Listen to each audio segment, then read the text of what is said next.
नमो नमः। यद्विद्याविलासेन भूतभौतिकसृष्टयः तं नौमि परमात्मानं सच्चिदानन्दविग्रहं। यदन्ते वासि पञ्चास्यैः निरस्ताः भेदिवारणाः तं प्रणौमि नृसिंहाख्यं यतीन्द्रं परमं गुरुं। श्रीमद्वेङ्कटनाथाख्यान् वेलाङ्गुडिनिवासिनः जगद्गुरूनहं वन्दे सर्वतन्त्रप्रवर्तकान्। येन चिन्तामणौ टीकादशटीका विभञ्जिनी तर्कचूडामणिर्नाम कृता विद्वन्मनोरमा। तेन बोधाय मन्दानां वेदान्तार्थावलम्बिने धर्मराजाध्वरीन्द्रेण परिभाषा वितन्यते। आज पुनः हम लोग वेदांत परिभाषा की चर्चा के लिए इस आमुख पटल समूह पे उपस्थित हुए हैं। जैसा कि कल हम लोगों ने यहाँ तक चर्चा करते हुए पहुँचा था, हम लोग यहाँ तक आए थे कि जो भ्रमक ज्ञान है, शुक्तिरूप्य, यह जो प्रातिभाषिक ज्ञान है, तत्काल उत्पन्न रजत ही इसका विषय होगा, देशांतरीय रजत क्यों नहीं विषय होगा, ऐसी चर्चा हम लोग ऐसी चर्चा किए थे। क्योंकि प्रभाकर जो हैं अख्यातिवादी मीमांसक, वो भ्रमक ज्ञान स्थल में विशिष्ट ज्ञान को नहीं मानते। तो विशिष्ट ज्ञान जब तक आप पूर्व पक्षी कह रहा है वेदांती से कि जब तक आप वेदांती विशिष्ट ज्ञान नहीं स्वीकार करेंगे, क्योंकि प्रभाकर जो है विशिष्ट ज्ञान नहीं मानते, तो विशिष्ट ज्ञान आप वेदांती प्रभाकर मतानुसार, प्रभाकर मतवत यदि आप विशिष्ट ज्ञान स्वीकार नहीं करोगे भ्रमक ज्ञान स्थल में, तो इस भ्रमक ज्ञान का विषय प्रातिभाषिक तत्कालोत्पन्न रजत कैसे होगा। हम देशांतरीय जो रजत है, हट्टस्थ जो रजत है, जो बाजार में सुनार के दुकान पे रजत है, उस रजत को ही इस भ्रमक ज्ञान का हम विषय मानेंगे। इसी बात को ग्रंथकार कहे थे, ननु इदं वृत्ते रजताकार वृत्तेश्च प्रत्येकम एकैक विषयत्वे गुरुमदवद विशिष्ट ज्ञान अनभ्युपगमे कुतो भ्रम ज्ञान सिद्धि। यानी यहाँ इदम रजतम, यहाँ दो प्रकार की वृत्ति है, एक इदमाकारा वृत्ति, दूसरी रजताकारा वृत्ति। इदमाकारा वृत्ति का विषय इदंतया जिसको हम बोल रहे हैं वो है, और रजताकारा जो वृत्ति है उस वृत्ति का विषय रजत। तो इदम वृत्ते रजताकार वृत्तिश्च प्रत्येकम एकैक विषयत्वे, एकैक विषयत्वे, एक एक वृत्ति का एक एक विषय होने से गुरुमदवत, यानी वृत्ति द्वय, दो वृत्तियां हो गई, गुरुमदवत प्रभाकर मतवत विशिष्ट ज्ञान अनभ्युपगमे। यदि आप विशिष्ट ज्ञान नहीं मान रहे हो तो कुतो भ्रम ज्ञान सिद्धि, भ्रम ज्ञान की सिद्धि कैसे होगी, ये चर्चा।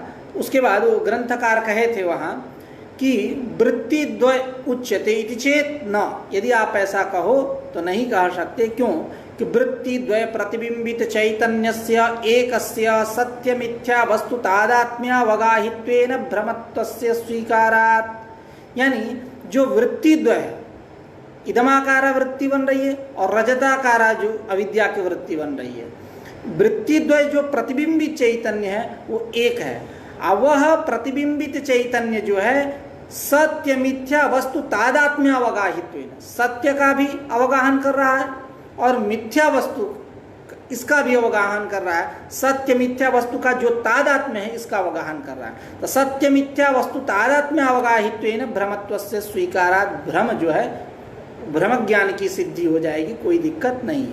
अतएव साक्षी ज्ञानस्य सत्यासत्य विषयतया प्रामाण्यानियमात् अप्रामाण्योक्ति सांप्रदायिका नाम।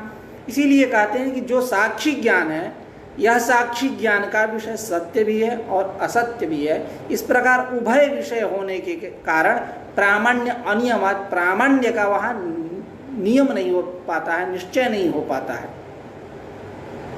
इसलिए अप्रामाण्योक्ति सांप्रदायिका नाम, सांप्रदायिकों का कुछ वेदांत संप्रदाय के जो लोग हैं उनका कथन है कि यह साक्ष्य ज्ञान जो है प्रामाण्य कोटि में नहीं है, प्रामाण्य कोटि में रखने लायक नहीं है, अप्रामाण्योक्ति ही अप्रामाण्य है। क्योंकि सत्य और असत्य जो वस्तु उनके तादात्म्य अवगाहक है। सत्य का भी और असत्य इन दोनों के बीच में जो संबंध तादात्म्य, अभी तो तादात्म्य संबंध तो हो नहीं सकता, लेकिन ये साक्षी ज्ञान में सत्य भी है और मिथ्या वस्तु भी है, इदम भी है और रजतम भी है। इन दोनों के तादात्म्य का अवगाहक होने से भ्रमत्व से स्वीकारात, भले वृत्ति वहाँ विशिष्ट ज्ञान न स्वीकार किया जाए लेकिन ब्रह्म ज्ञान की सिद्धि हो जाएगी। अब यहाँ तक हम लोगों ने कल तक चर्चा किया था। अब यहाँ एक बात ये आ रही है कि सब कुछ अविद्या का परिणाम है। तो जो देशांतरीय रजत है, हट्टस्थ जो रजत है, यानी जो व्यवहारिक रजत है, वह भी अविद्या का कार्य हुआ। और जो प्रातिभाषिक रजत है, यह रजत भी अविद्या का कार्य हुआ। तो इन दोनों में भेद क्या है? ऐसा पूर्व पक्ष हुआ कि ननु सिद्धांते, वेदांत सिद्धांते देशांतरीय रजतमपि अविद्या कार्यम अध्यस्तम च, अविद्या का कार्य और अध्यस्त भी है, अर्थात अध्यस्त है चैतन्य अध्यस्तम, कल्पितम चैतन्य में कल्पित है। तो कथम सूक्ति रूप्यस्य ततो वैलक्षण्यम, सूक्ति रूप्यस्य प्रातिभाषिकस्य रजतस्य, यह जो प्रातिभाषिक रजत है, इस प्रातिभाषिक रजत का ततः कथम वैलक्षण्यम, ततः मतलब देशांतरीय रजता, देशांतरीय रजत से कैसे विलक्षणता सिद्ध होगी। यह दोनों अविद्या के कार्य हैं और दोनों जो है चैतन्य में अध्यस्त हैं। अभी विषयगत प्रत्यक्ष स्थल में ग्रंथकार ने कहा था सब जितने हैं सब स्वावच्छिन्न चैतन्य में अध्यस्त है। इसीलिए कहे थे अधिष्ठान सत्तातिरिक्ताया आरोपित सत्ताया अनंगीकारात्। और जब परिणाम विवर्त की चर्चा ग्रंथकार कर रहे थे तो वहाँ भी कहे थे अस्मन् मते सर्वस्यापि कार्यस्य सोपादान अविद्या अधिष्ठान आश्रितत्व नियमात्। तो चैतन्य में सब कुछ अध्यस्त। अविद्या, यह देशांतरीय रजत और प्रातिभाषिक रजत, यह दोनों अविद्या के कार्य है और दोनों चैतन्य में अध्यस्त हैं। तो जब अविद्या के कार्य चैतन्य दोनों में समानता है, तब हम कैसे भेद करेंगे कि यह देशांतरीय रजत से भिन्न प्रातिभाषिक रजत है। इस प्रकार पूर्व पक्ष बन के तैयार हुआ। उसी को ग्रंथकार कह रहे हैं ननु सिद्धांते, वेदांत सिद्धांते देशांतरीय रजतमपि अविद्या कार्यम अध्यस्तंच कथम सूक्ति रूप्यस्य प्रातिभाषिकस्य ततो वैलक्षण्यम, अर्थात देशांतरीय रजतात् वैलक्षण्यम इति चेत न। यदि आप ऐसा कहो, पूर्व पक्ष करो तो ठीक नहीं है। क्योंकि त्वन्मते सत्यत्वा विशेषेपि केषांचित् क्षणिकत्वं केषांचित् स्थायित्वम् इत्यत्र यदेव नियामकं तदेव स्वभाव विशेषादिकं ममापि। कह रहे हैं त्वन्मते, तुम्हारे यहाँ, तुम जो पूर्व पक्षी हो, तुम्हारे यहाँ सत्यत्वा विशेष से भी सत्यत्व अविशेष से भी, अर्थात सत्यत्व सामान्य भी अविशेष भी, यानी सत्यत्व जो है दोनों जगह बैठ रहा है। सत्यत्व सामान्य चैतन्य में, तो तन्मते तुम्हारे यहाँ पूर्व पक्षी के यहाँ सत्यत्व विशेष से भी सत्यत्व सामान्य भी, क्या सामान्यता है? तो किसी वस्तु में आप पूर्व पक्षी क्षणिकत्व मानते हो, जैसे शब्द ज्ञान इच्छा इसको क्षणिक मानते हो, और घटादि में स्थायित्व मानते हो।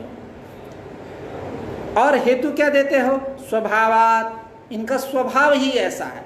शब्द ज्ञान इच्छा में क्षणिकत्व है, इसका स्वभाव है, और घटादि में स्थायित्व है, यह उसका स्वभाव है।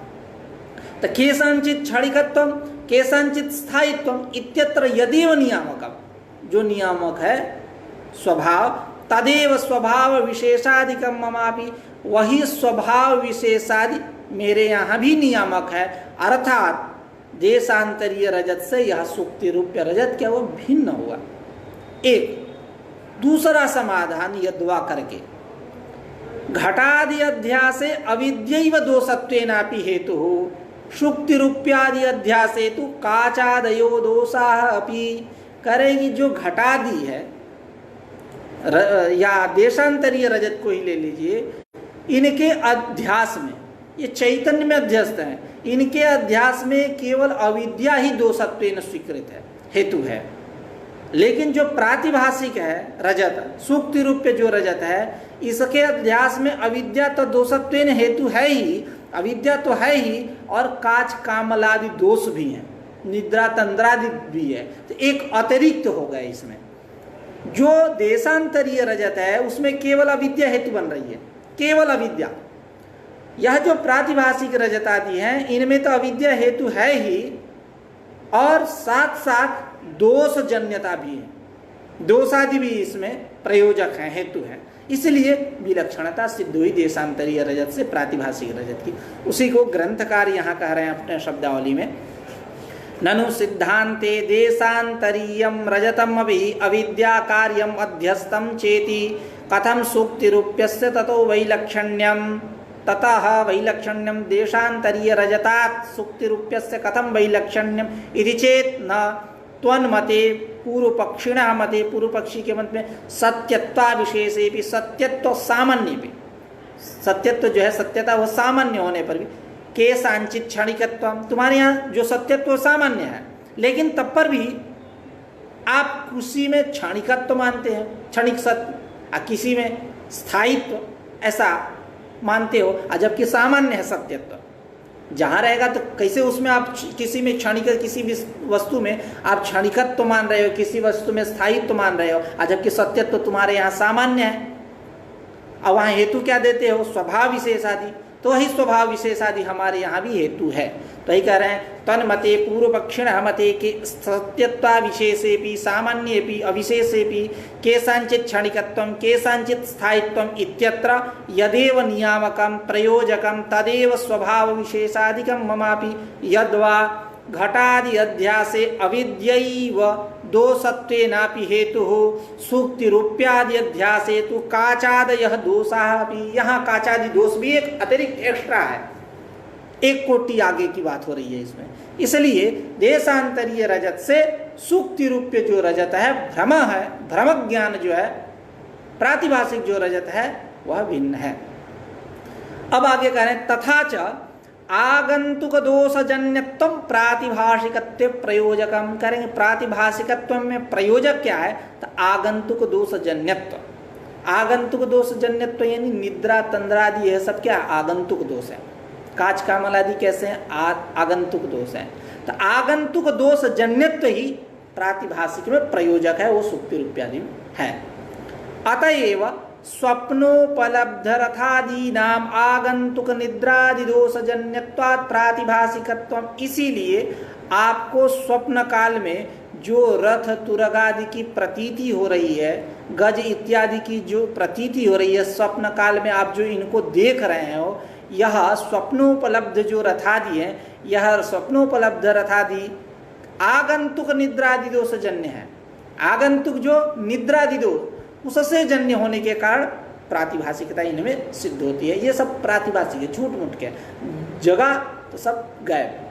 जितने रथ तुर्गादि सब चांद पे प्लाट खरीद रहा था सब गायब। तो अतएव स्वप्नोपलब्ध रथादि नामागंतुक निद्रादि दोष जन्यत्वात् प्रातिभाषिकत्व। इसीलिए कह रहे हैं स्वप्नोपलब्ध जो रथादि है, रथ तुर्गादि इत्यादि, घोड़ा इत्यादि, हाथी इत्यादि जो भी हैं, देश विशेष इत्यादि सारे के सारे आगंतुक निद्रादि दोष जन्य होने के कारण प्रातिभाषिकत्व। यह बात ऊपर वाली पंक्ति से संबंधित है। तथा च आगंतुक दोष जन्यत्व प्रातिभाषिकत्वे प्रयोजकम। आगंतुक दोष जन्यता जहाँ है वह आगंतुक दोष जन्यत्व जो है वो प्रातिभाषिक में प्रयोजक है। अतएव एतस्मादेव आगंतुक दोष जन्यत्वं प्रातिभाषिकत्वे तंत्रं प्रयोजकम इति स्वीकारादेव। यह मानने से स्वप्नोपलब्ध जो रथादि हैं उनमें आगंतुक निद्रादि दोष जन्यता होने के कारण वो आगंतुक निद्रादि दोष जन्य है, इसलिए उनमें प्रातिभाषिकत्व की सिद्धि होती है।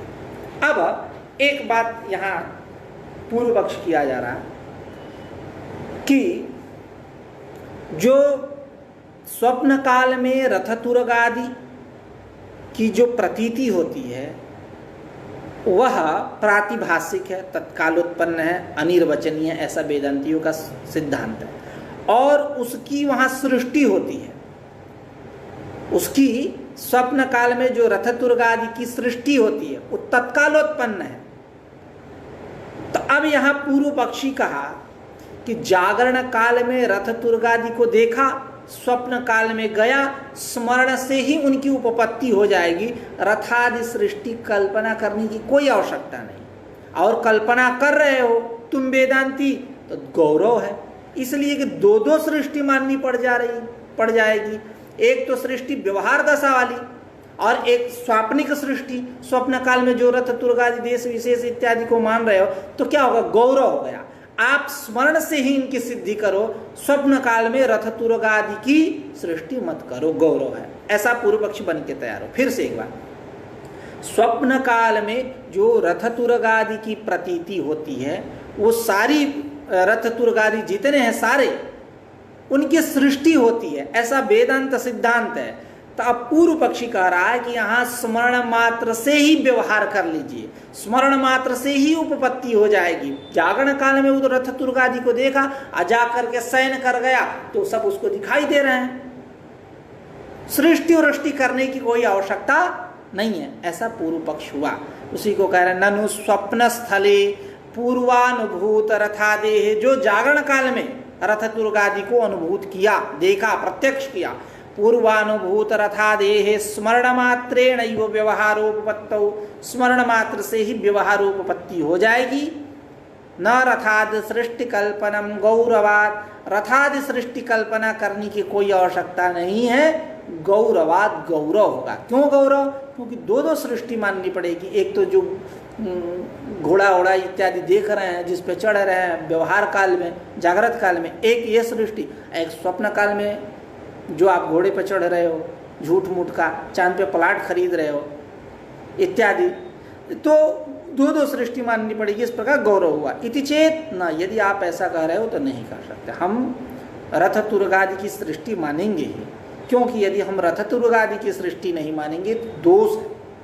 क्या दोष है? एक अनुभव से विरोध होगा और दूसरी बात श्रुति से विरोध होगा। अनुभव से विरोध क्या होगा कि अनुभव होता है रथम पश्यामि, स्वप्ने रथम अद्राक्षम, ऐसी प्रतीति होती है, ऐसा अनुभव होता है कि स्वप्न काल में मैं रथ को देख रहा हूँ, स्वप्न काल में मैंने रथ को देखा जब जाग गया।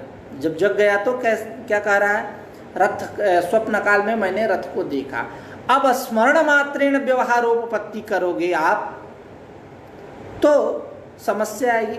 स्वप्ने रथम पश्यामि के जगह पे रथम स्मरामि ऐसा होना चाहिए, और रथम अहम अद्राक्षम के जगह पे रथम अहम अस्मरम ऐसी प्रतीति होनी चाहिए, लेकिन ऐसी प्रतीति किसी को होती नहीं है। तो यह अनुभव से विरोध हुआ। दूसरी बात, रथादि सृष्टि प्रतिपादक जो श्रुति वाक्य हैं उनसे भी विरोध हो जाएगा। रथादि सृष्टि प्रतिपादक श्रुति वाक्य कौन है? तो अथ रथान रथ योगान पथ सृजते, यानी रथान रथों को और रथ योगान पथ, रथ से संयुक्त जो मार्ग है जिस पे रथ चल रहा है, और रथ तुर्गादि इत्यादि जो तुर्गादि घोड़ा इत्यादि इस सबको सृजते, सृजना कर रहा है, रच रहा है, बना रहा। यह श्रुति कैसी है? सृष्टि प्रतिपादक। कैसे? रथादि सृष्टि प्रतिपादक यह श्रुति है। यह श्रुति का विरोध हो जाएगा, क्योंकि आप स्मरण से ही काम चला रहे हो, उपपत्ति कर रहे हो, सृष्टि मानने की आवश्यकता नहीं है ऐसा कह रहे हो, गौरव दिखा रहे हो, तो श्रुति से भी विरोध हो गया। तो एक अनुभव विरोध, दूसरा श्रुति से विरोध। इस प्रकार क्या निकला कि हम स्वप्न काल में रथ तुर्ग आदि की सृष्टि मानेंगे ही मानेंगे। उसी को कह रहे हैं पूर्व पक्ष पहले है, ननु रथ स्वप्न स्थले पूर्वानुभूत रथादेह स्मरण मात्रेण व्यवहारोपपत्तौ न रथादि सृष्टि कल्पनम गौरवात् इति चेत् न रथादेह स्मरण मात्राभ्युपगमे रथम पश्यामि स्वप्ने रथम अहम अद्राक्षम इत्यादि अनुभव विरोधापत्तेः। और अथ रथान रथयोगान पथा सृजते इति रथादि सृष्टि प्रतिपादक श्रुति विरोधापत्तिश्च। इसलिए वहां रथादि की सृष्टि हम लोग मानते हो, ठीक है। तस्मात् सूक्ति रूप्यवत् स्वप्नोपलब्ध रथादयोपि प्रातिभासिकाः यावत् प्रतिभासम अवतिष्ठन्ते कह रहे हैं कि तस्मात् इसलिए निकला, अनुभव विरोध होने लगा, रथादि सृष्टि प्रतिपादक श्रुति वाक्य से विरोध होने लगा, इसलिए यह निकल बात आई सामने कि रथादि की सृष्टि वहां होगी। इसलिए तस्मात् सूक्ति रूप्यवत, जिस प्रकार प्रातिभाषिक रजत सूक्ति रूप्य जो रजत है यह भ्रम है, ठीक उसी प्रकार स्वप्नोपलब्ध जो रथादि है, स्वप्न काल में जो रथ तुरगादि आपको दिख रहे हैं, प्रतीत हो रहे हैं, ये सारे के सारे स्वप्नोपलब्ध रथादयोपि प्रातिभाषिका। कैसे है? प्रातिभाषिक है। यावत प्रतिभासम अवतिष्ठन्ते, यानी जब तक प्रतिभास हो रहा है, जब तक इनकी प्रतीति हो रही है, आंख बंद करके निद्रा में जब तक चंद्रमा पे प्लाट खरीद रहा तब तक वह मिथ्या है। तस्मात् सूक्ति रूप्यवत, सूक्ति रूप्य के समान स्वप्नोपलब्ध रथादयोपि जो रथादि हैं वह प्रातिभाषिका, प्रातिभाषिक है। कब तक प्रातिभाषिक है? यावत प्रतिभासम अवतिष्ठते, जब अवतिष्ठन्ते, जब तक प्रातिभाषिकत्व रहता है, प्रतिभास होता है, प्रतीत होता है, तब तक वह प्रातिभाषिक है। अब एक बात और पूर्व पक्ष यहाँ कि जो स्वप्न काल में रथ तुरग आदि की प्रतीति हो रही है आपको, वो कहाँ अध्यस्त है? जो अधिष्ठान है इसका सिद्धांत यही है कि देश विशेष में अध्यस्त है, यानी किसी न किसी मार्ग पे वो रथ तुर्गादि चल रहे हैं, उस देश विशेष में वो अध्यस्त है। तो अब यहाँ बात ये हो रही है कि यह जो स्वप्नोपलब्ध जो रथ तुर्गादि है, इनका जो अधिष्ठान शुद्ध चैतन्य, मतलब जो भी देश विशेष, वो असन्निकृष्ट रहा, उसके साथ इंद्रिय सन्निकर्ष तो हुआ नहीं। जब उसके साथ इंद्रिय सन्निकर्ष नहीं हुआ तो भी क्या हुआ? देश विशेष प्रातिभाषिक अनिर्वचनीय हुआ, तत्काल उत्पन्न हुआ। तब अब रथ तुर्ग आदि का उनमें कैसे अध्यास हो सकता है?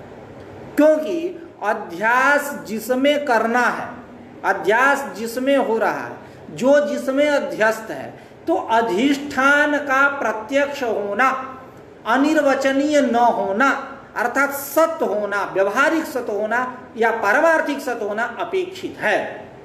जैसे आप ले लीजिए सूक्ति रूप पे जो रजत है, तो रजत जा करके कहाँ अध्यस्त है? सूक्ति में। वो अधिष्ठान कौन है? ऐसे तो चैतन्य है, लेकिन वो रजत का अधिष्ठान कौन है? सूक्ति। वह सूक्ति क्या व्यवहारिक सत्य है, तो अधिष्ठान की सत्ता अपेक्षित हो है, उसको सत्य होना चाहिए। तो यह जो रथ तुर्ग आदि है, जिस देश विशेष में अध्यस्त है, उस देश विशेष के साथ इंद्रिय सन्निकर्ष हुआ ही नहीं। तो जब इंद्रिय सन्निकर्ष नहीं हुआ तो वो भी अनिर्वचनीय। तो यहाँ अनिर्वचनीय का अधिष्ठान अनिर्वचनीय कैसे होगा? ऐसी बात। जो अधिष्ठान है, जो आरोपित है, तो ठीक है वो अनिर्वचनीय है, ये मान रहा हूं, लेकिन जो अधिष्ठान है उसको अनिर्वचनीय नहीं होना चाहिए, उसको व्यवहारिक सत्य होना चाहिए। तो कैसे देश रथ तुर्गादि का उस देश विशेष में अध्यास होगा? इति पूर्व पक्ष, ऐसा पूर्व पक्ष बन के तैयार हो। उसी को कह रहे कि ननु स्वप्न रथादि अधिष्ठानतया, स्वप्न रथादि के अधिष्ठान के रूप में, अधिष्ठानतया उपलभ्यमान देश विशेषस्यापि, जो उपलभ्यमान देश विशेष है वह देश विशेष भी तदा असन्निकृष्टतया, तदा कदा तस्याम अवस्थायाम स्वप्न काले, स्वप्न काल में कैसे है? असन्निकृष्टतया, असन्निकृष्ट होने के कारण अनिर्वचनीय प्रातिभाषिक देशाभ्युपगंतव्य, उस देश को हम कैसा मानेंगे? अनिर्वचनीय प्रातिभाषिक देश। तब तथा च रथादि अध्यास कुत्र, तब रथादि का अध्यास कहाँ होगा? यह प्रश्न बना। इति चेत न, यदि आप ऐसा कह रहे हो तो नहीं कह सकते, क्योंकि वहाँ चैतन्य ही अध्यास, चैतन्य में ही इस रथादि का सबका अध्यास हो रहा है, और वो है सत्य। इसलिए जो आप अधिष्ठान की सत्ता अपेक्षित कर रहे थे, सत्य जो अपेक्षित था आपको, वो मिल गया चैतन्य होने से। उसी को कहे चैतन्यस्य स्वयं प्रकाशस्य, स्वयं प्रकाशस्य चैतन्य से, जो स्वयं प्रकाश चैतन्य है, इस चैतन्य को रथादि अधिष्ठानत्वात्, रथादि का अधिष्ठान होने से उसमें क्या प्रतीत होता? प्रतीयमानम रथादि अस्ति, रथादि है तो यह जो अस्तिता है वो चैतन्य की अस्तिता है। रथादि अस्ति इति प्रतीयते कुत्र, यह रथादि अधिष्ठान है उस चैतन्य में, तो उसी की अस्तिता है यहाँ जो आपको रथादि अस्ति जो बोल रहे हो। तो इस प्रकार अधिष्ठान हुआ सत, तो कोई दिक्कत नहीं। अधिष्ठान जब तक असत था, अनिर्वचनीय प्रातिभाषिक था, तब समस्या थी कि अनिर्वचनीय का अनिर्वचनीय में कैसे हम करेंगे आरोप, अध्यास कैसे करेंगे, तो ये समस्या थी। तो जब हम अधिष्ठान को अनिर्वचनीय कोटि से हटा करके बता दिए कि चैतन्य है वो सत है, तब यह कोई आपकी अनुपपत्ति नहीं है, उपपत्ति हो जाएगी। उसी को कह रहे हैं चैतन्यस्य स्वयं प्रकाशस्य, स्वयं प्रकाशस्य चैतन्यस्य रथादि अधिष्ठानत्वात्, रथादि का अधिष्ठान होने से प्रतीयमानम, उसमें क्या प्रतीत हो रहा है? रथादि अस्ति इति इत्येव प्रतीयते इति सदरूपेण प्रकाशमानम चैतन्यमेव अधिष्ठानम, सदरूपेण प्रकाशमान चैतन्य ही अधिष्ठान है। इस प्रकार कोई अनुपपत्ति नहीं है। आगे देश विशेषोपि चिदध्यस्तः प्रातिभाषिक, और जिस देश की बात कर रहे थे तो यह देश भी चिदध्यस्त है, उस चैतन्य में अध्यस्त है और प्रातिभाषिक है। रथादो इंद्रिय ग्राह्यत्वमपि प्रातिभाषिकम, और रथादि में जो इंद्रिय ग्राह्यता है वह इंद्रिय ग्राह्यता भी प्रातिभाषिक है। क्यों? तदा सर्वेन्द्रियाणाम उपरमा तस्याम अवस्थायाम स्वप्न काले, स्वप्न काल में सर्वेन्द्रियाणाम उपरमा, सारी जितनी इंद्रियां हैं सब अपने अपने विषयों से उपरम हो गई, उपरत हो गई, संन्यास ले ली, छोड़ दी, विषय को नहीं पकड़ रही हैं। इसलिए जब स्वप्न काल में सब एकदम इंद्रिय स्थिति, कोई व्यापार इत्यादि नहीं हो रहा है, तब जो आपको प्रतीत हो रहा है कि मैं आंख से देख रहा हूं इसको, रथ को, तुरक को इत्यादि को देख रहा हूं, वो सब झूठा ही तो है, क्योंकि इंद्रिया तो उपरम हो गई है, अपने अपने विषयों को छोड़ करके रेस्ट मार रही हैं, मध्यावकाश में है, रात्रि काल में अवकाश में है। तो आपको जो प्रतीत हो रहा है कि मैं आंख से देख रहा हूँ, हाथ से छू रहा हूँ, चंद्रमा को छू रहा हूँ, घोड़े को छू रहा हूँ, उस पर चढ़ रहा हूँ, कूद रहा हूँ, बैठ रहा हूँ, कूदा रहा हूँ, यह सारी जो प्रतीति है सब मिथ्या है। उसी को कह रथादि इंद्रिय ग्राह्यत्वमपि प्रातिभाषिकम, रथादि में इंद्रिय ग्राह्यत्व भी प्रातिभाषिक है। क्यों? तदा सर्वेन्द्रियाणाम उपरमा, सारी इंद्रियां अपने अपने विषयों को छोड़ करके हट गई हैं। और अहम गजः इत्यादि प्रतीत्यापादनन्तु पूर्ववत निरसनीयम, कह रहे हैं कि जब सब चैतन्य में अध्यस्त है तो फिर वही समस्या, अयं गजः के जगह अहम गजः ऐसी प्रतीति होनी चाहिए। तो कह रहे हैं अहम गजः इत्यादि प्रतीत्यापादनन्तु, इस प्रकार की प्रतीति का जो आपादन कर रहे हो, कथन कर रहे हो, यह जो तुम्हारा पूर्व पक्ष है, पूर्ववत निरसनीयम, पहले के समान निराश कर लेना चाहिए। जैसे इदम रजतम के जगह पे तुमने कहा था कि अहम रजतम, ऐसी प्रतीति क्यों नहीं होती, तो उसके पक्ष में मैंने जो समाधान दिया था, यस्य यदाकारानुभवाहित संस्कार सहकृता विद्या कार्यत्वम तस्य तदाकारानुभव विषयत्वम इत्येवानुगतम नियामकम, यही आप समझिए। तो वहाँ इदम रजतम की जगह पे अहम रजतम प्रतीति नहीं हुई, ठीक उसी प्रकार यहाँ अयं गजः के जगह पे अहम गजः प्रतीति नहीं हुई। और ये भी कह सकते कि वो जो अयं गजः है, देखा सही में देखा गज को, और जो स्वप्न काल में आपको दिखाई इत्यादि दे रहा है, तो चाहे ऐसे जो भ्रम वाला है, तो वहाँ इदमाकारानुभवाहित संस्कार जन्यता है, अहमाकारानुभवाहित संस्कार जन्यता न होने के कारण वहाँ अयं गजः यही प्रतीति होगी, अहम गजः ऐसी प्रतीति नहीं होगी। अब कह रहे हैं स्वप्न गजादयः साक्षात् माया परिणामा इति केचित् अंतःकरण द्वारा तत्परिणामा इति अन्ये। अब कह रहे हैं कि यह जो स्वप्न गजादि हैं, स्वप्न काल में जो आपको गज तुरगादि की प्रतीति हो रही है, यह स्वप्न गजादि साक्षात माया के परिणाम है, कोई बीच में नहीं है, साक्षात माया के परिणाम है। इति केचित्, कुछ लोगों का कथन है। अन्य लोग जो हैं वो क्या कहते हैं कि यह जो स्वप्न गजादि है माया के तो परिणाम है, लेकिन साक्षात माया के परिणाम नहीं है अपितु अंतःकरण के परिणाम है। ऐसा दो मत प्राप्त होता है। स्वप्न गजादयः साक्षात माया परिणामाः इति केचित् अंतःकरण द्वारा तत्परिणामा माया परिणामाः इत्यन्य। अब एक प्रश्न यहाँ बन के तैयार हुआ कि यह जो गजादि हैं यह कहाँ अध्यस्त है? शुद्ध चैतन्य। तो जब शुद्ध चैतन्य में इन गजादि का अध्यास है तो इस समय इदानीम यानी जागरण काल में अधिष्ठान तत्व का तो साक्षात्कार हुआ नहीं, शुद्ध चैतन्य का तो साक्षात्कार हुआ नहीं। तो जब शुद्ध चैतन्य का साक्षात्कार नहीं हुआ तो जागरण काल में स्वप्नोपलब्ध गजादि की अनुवृत्ति होनी चाहिए। जिस प्रकार स्वप्न काल में स्वप्नोपलब्ध गजादि की अनुवृत्ति होती रहती है, मतलब एकदम रथ को तुर्गादि को देखता रहता है, अनुवृत्ति होती रहती है, ठीक उसी प्रकार जागरण काल में भी स्वप्नोपलब्ध गज तुर्गादि की अनुवृत्ति होनी चाहिए। उठ के खड़ा हो गया, बैठ गया, जो सुसुप्तोत्थित है, जब सुसुप्ति से जब उत्थित है उस काल में भी इसको प्रतीति होनी चाहिए, अनुवृत्ति होनी चाहिए। किसकी? तो गजादि की। फिर से कि जो गजादि हैं, गज तुर्गादि हैं, यह सारे के सारे शुद्ध चैतन्य में अध्यस्त है। तो जब गज तुर्गादि यह शुद्ध चैतन्य में अध्यस्त है और जागरण काल में यह शुद्ध चैतन्य का साक्षात्कार हुआ नहीं, तो जब शुद्ध चैतन्य का साक्षात्कार नहीं हुआ तो जागरण काल में भी स्वप्नोपलब्ध रथादि की अनुवृत्ति होनी चाहिए। जब साक्षात्कार हो जाता तो नहीं होती, विरोधी वृत्ति की उत्पत्ति हो गई, लेकिन साक्षात्कार हुआ नहीं। तो स्वप्नोपलब्ध जो रथ तुर्गादि हैं इनकी अनुवृत्ति होनी चाहिए। इति चेत उच्यते, यदि आप ऐसा कहो तो सुनो।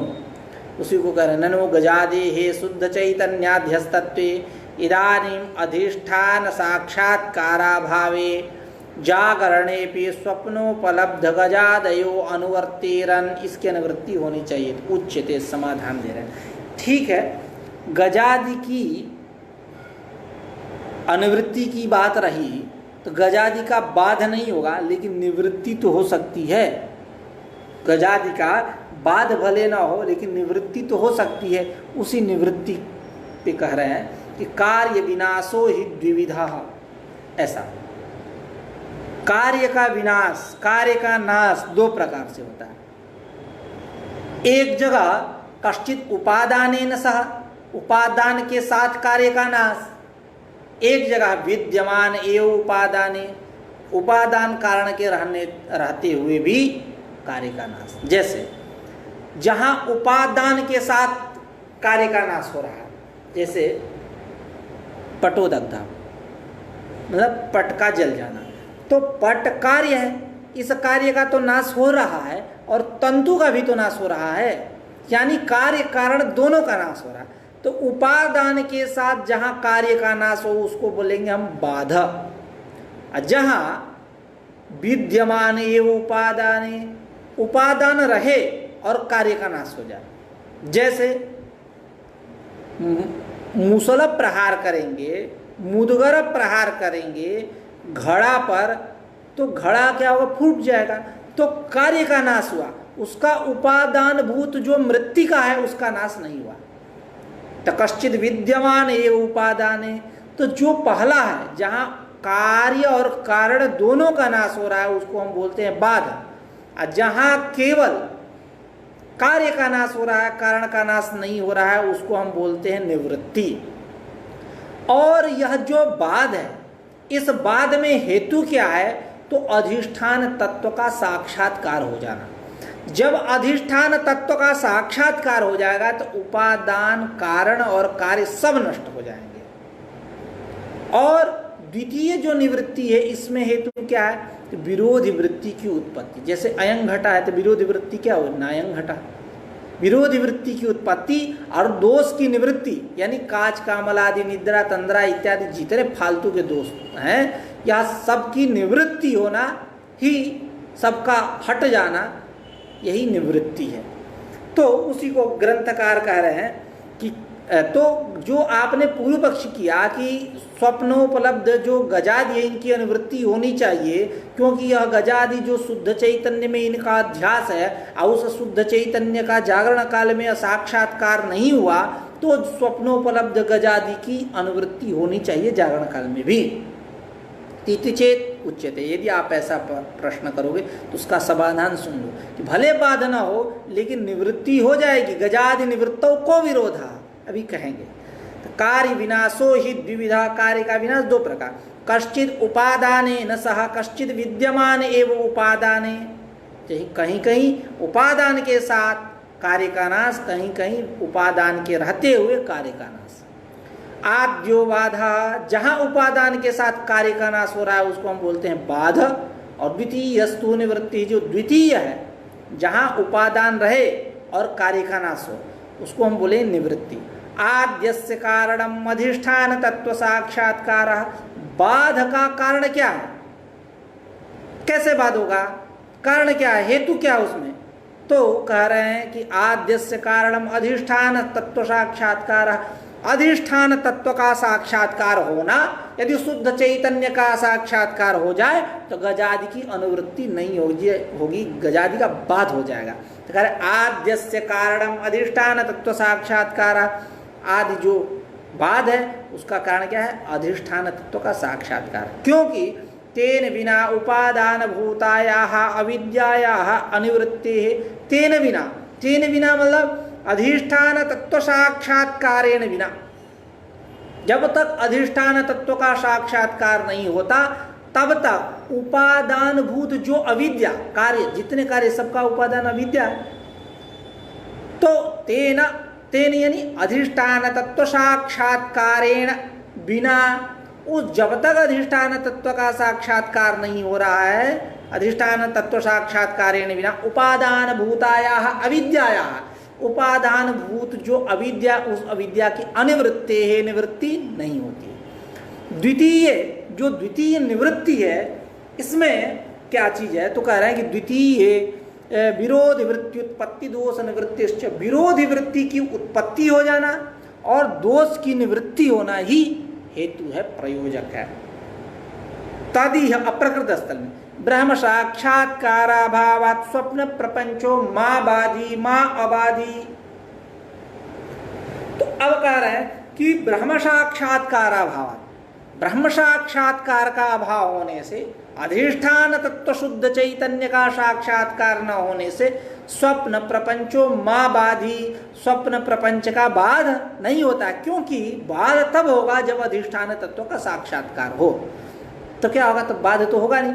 ब्रह्म साक्षात्काराभावात् स्वप्न प्रपंचो माँ बाधी, स्वप्न प्रपंच का बाध नहीं होगा, तो क्या होगी, निवृत्ति होगी। कैसे, मुसल प्रहारेण घटादेरिव, मुसल प्रहार, मुदगर प्रहार से जिस प्रकार घटादि की निवृत्ति होती है, स्वरूपात्मना वो नष्ट होता है, कारणात्मना भले रहे, कारण रहे, उपादान कारण रहता है, घट की निवृत्ति होती है, ठीक उसी प्रकार यहाँ स्वाप्निक जो पदार्थ है उसकी निवृत्ति होगी, उसका बाध नहीं होगा। उसी को मुसल प्रहारेण घटादेरिव विरोधी प्रत्ययांतरोदयेन स्वप्न जनकी भूत निद्रादि दोष नाशेन वा गजादि निवृत्तौ को विरोधा। दो बात कहे, ऊपर कहे कि अद्वितीय विरोधी वृत्ति उत्पत्ति दोष निवृत्ति, द्वितीय जो निवृत्ति है इसमें हेतु क्या है, विरोधी वृत्ति की उत्पत्ति और दोष की निवृत्ति। उसी को कह रहा है मुसल प्रहारेण घटादेरिव, जिस प्रकार मुसल प्रहार करने से, मुद्गर प्रहार करने से घटादि का की निवृत्ति होती है, ठीक उसी प्रकार विरोधी प्रत्यय, स्वाप्निक जो पदार्थ है यहाँ विरोधी प्रत्ययांतरोदयेन, विरोधी प्रत्यय क्या है, स्वप्न काल से उठ के आ गए जागरण काल में, तो यही विरोध हो गया। विरोधी प्रत्ययांतरोदयेन, विरोधी प्रत्यय के उदय होने पर, और अथवा स्वाप्निक स्वप्न जनकी भूत जो निद्रादि दोष, स्वप्न को उत्पन्न करने वाली जो निद्रादि दोष, इनके नाश होने पर विरोधी प्रत्यांतर का उदय हो, अथवा स्वप्न जनकी भूत निद्रादि दोष का नाश होने पर गजादि निवृत्तों को विरोधा, गजादि की निवृत्ति होने में कोई विरोध नहीं है, भले बाध न हो, गजादि की निवृत्ति होगी। उसी को कह रहे हैं मुसल प्रहारेण घटादेरिव विरोधी प्रत्ययांतरोदयेन, विरोधी प्रत्यांत यानी स्वप्न से जागरण में आ गया। विरोधी प्रत्यांत रोदयेन स्वप्न जनकी भूत निद्रादि दोषनाशेन, स्वप्न जन की भूत जो निद्रादि दोष है, कोई आकर ऐसे ऐसे हिला दिया, वो स्वप्न देख रहा है, तो स्वप्न जन की भूत निद्रादि दोष गायब सब, तो स्वप्न जन की भूत निद्रादि दोषनाशेन वा गजादि निवृत्तों को भी। अब तो इस प्रकार एतावता यह बात सामने आई कि गजादि की जो स्वाप्निक जो गजादि है, इनका भले बाध न हो निवृत्ति होगी।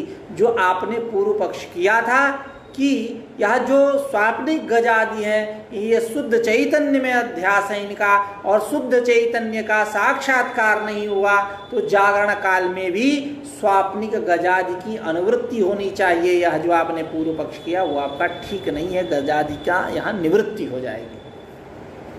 अब एक चर्चा और करते हैं।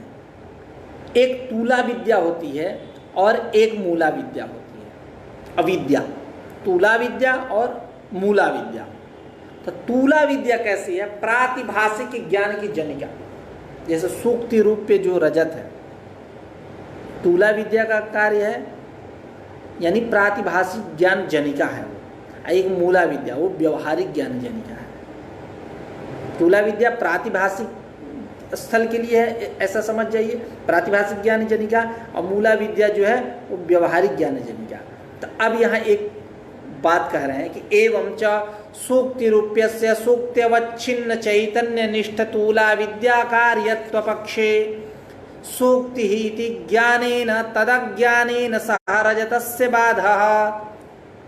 कह रहे हैं कि सूक्ति रूप्यस्य इदं रजतम इत्यस्य यानी प्रातिभाषिकस्य ज्ञानस्य, यह जो प्रातिभाषिक रजत है इसका सूक्ति रूप्यस्य सूक्त्यवच्छिन्न चैतन्य निष्ठ, सूक्त्यवच्छिन्न जो चैतन्य यानी विषयावच्छिन्न जो चैतन्य, उस चैतन्य में रहने वाली जो तूला विद्या, उस तूला विद्या को यदि हम कार्य माने, देखिए यह अविद्या का कार्य है, जो प्रातिभाषिक रजत हो या व्यवहारिक रजत जो भी है, पूरा सब कुछ अविद्या का कार्य है। तो प्रातिभाषिक भी अविद्या का कार्य है। तो यह अविद्या कहाँ रह रही है और कैसे अविद्या का कार्य है? तो कह रहे हैं कि यह अविद्या चैतन्य में रहती है, विषयावच्छिन्न चैतन्य में, और उसी अविद्या का यह कार्य है।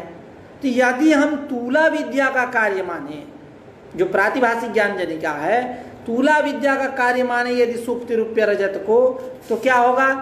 सूक्ति ही इति ज्ञानेना नेदम रजतम, यम सूक्ति ही, यह रजत नहीं है ये सूक्ति है, सूक्ति इति ज्ञानेन, इस ज्ञान के साथ तदज्ञानेन सह रजतस्य बाध, तदज्ञानेन अविद्यया सह रजतस्य बाध, अविद्या के साथ रजत का बाध, अर्थात उपादानेन सह कार्य का नाश। कश्चित कहे थे ना, कार्य विनाशो हि द्विविधा, कश्चित उपादानेन सह कश्चित विद्यमान ये उपादान, तो उपादान के साथ, अज्ञान के साथ रजत का नाश, यह उसको हम बोलेंगे बाध। जब हम तूला विद्या का कार्य माने सूक्ति रूप्य को, सूक्ति रूप्य जो रजत है यह मूला विद्या का कार्य माने, तो मूला विद्या कार्यत्व पक्षे, उस पक्ष में मूला विद्यायाः ब्रह्म साक्षात्कार मात्र निवर्तयतया, कहे थे ना ऊपर कि द्वितीय विरोध वृत्त्युत्पत्ति दोष निवृत्तिश्च इत्यादि, और उसमें कहे थे कश्चिद उपादानेन सह कार्य का नाश, उसमें कहे थे कि आद्यस्य कारणम अधिष्ठान तत्व आद्यस्य कारणम अधिष्ठान तत्व साक्षात्कार कहे, और तेन बिना उस अधिष्ठान तत्व के साक्षात्कार के बिना उपादान भूत जो अविद्या उसकी निवृत्ति नहीं होती है, अनिवृत्ति है, यह कह के आए ऊपर। तो यदि हम इस रजत को मूला विद्या का कार्य माने, तो मूला विद्या कार्यत्व पक्षे तो मूला विद्यायाः ब्रह्म ज्ञान मात्र निवर्त्यतया, वह मूला विद्या कैसे निवर्त्य है, किससे? तो केवल ब्रह्म ज्ञान से मात्र, केवल ब्रह्म ज्ञान से निवर्त्य होने के कारण सूक्तित्व ज्ञानेन अनिवर्त्यतया, सूक्तित्व ज्ञान से वह मूला विद्या जानने वाली नहीं है। सूक्तित्व ज्ञानेन अनिवर्त्यतया, अनिवर्त्य होने से रजतस्य तत्र सूक्ति ज्ञानात् निवृत्ति मात्रम, सूक्ति इयम सूक्ति, इस ज्ञान से केवल रजत की निवृत्ति होगी, रजत की निवृत्ति होगी, उपादान भूत जो अविद्या इसकी निवृत्ति नहीं होगी। वही कह रहे हैं कि मूला विद्या कार्यत्व पक्षे यदि रजत को माने तो मूला विद्यायाः ब्रह्म तत्व साक्षात्कार मात्र निवर्त्यतया सुक्तित्व ज्ञानेन अनिवर्त्यतया, जो ब्रह्म साक्षात्कार मात्र परक, जो ब्रह्म साक्षात्कार मात्र परक जो वाक्य है, ज्ञान है, उससे ही निवर्त्य है, सुक्तित्व ज्ञान से निवर्त्य नहीं है। तो सुक्तित्व ज्ञानेन अनिवर्त्यतया रजतस्य रजतस्य तत्र सुक्ति ज्ञानात् निवृत्ति मात्र, सुक्ति ज्ञान से केवल रजत की निवृत्ति होगी।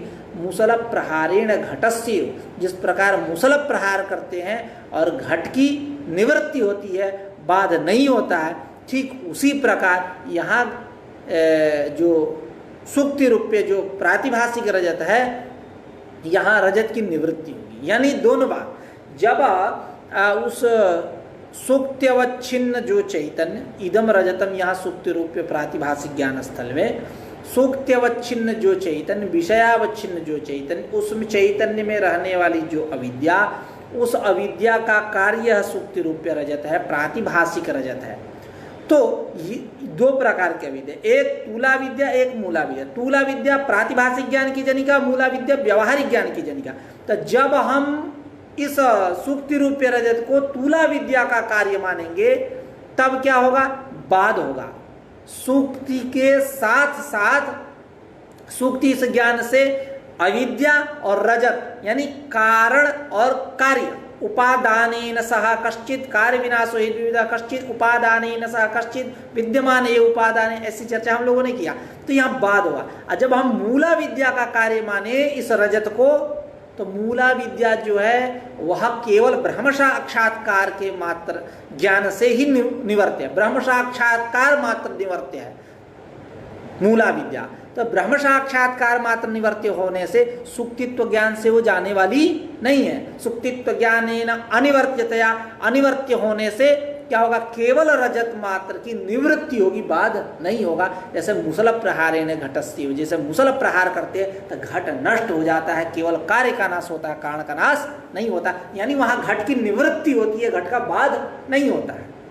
उसी को ग्रंथकार कहते हैं, एवं च सुक्तिरूप्यस्य सूक्त्यवच्छिन्न चैतन्य निष्ठ तूला विद्या कार्यत्व पक्षे, सुक्तिरूप्यस्य कार्यत्व पक्षे, उसका कार्य माने, यानी सुक्ति रूपे जो है सुक्त्यवच्छिन्न चैतन्य निष्ठ जो तूला विद्या उसका कार्य माने। तो एवं च सूक्ति रूप्यस्य सुक्त्यवच्छिन्न चैतन्य निष्ठ तूला विद्या कार्यत्व पक्षे सूक्ति ही इति ज्ञानेन तदज्ञानेन सह, यानी अविद्यया सह रजतस्य बाधः मूला विद्या कार्यत्व पक्षे तु, जब हम मूला विद्या का कार्य माने इस पक्ष में, मूला विद्या कार्यत्व पक्षे तु मूला विद्यायाः ब्रह्म तत्व साक्षात्कार मात्र निवर्त्यतया, तो ब्रह्म तत्व साक्षात्कार मात्र निवर्त्य है।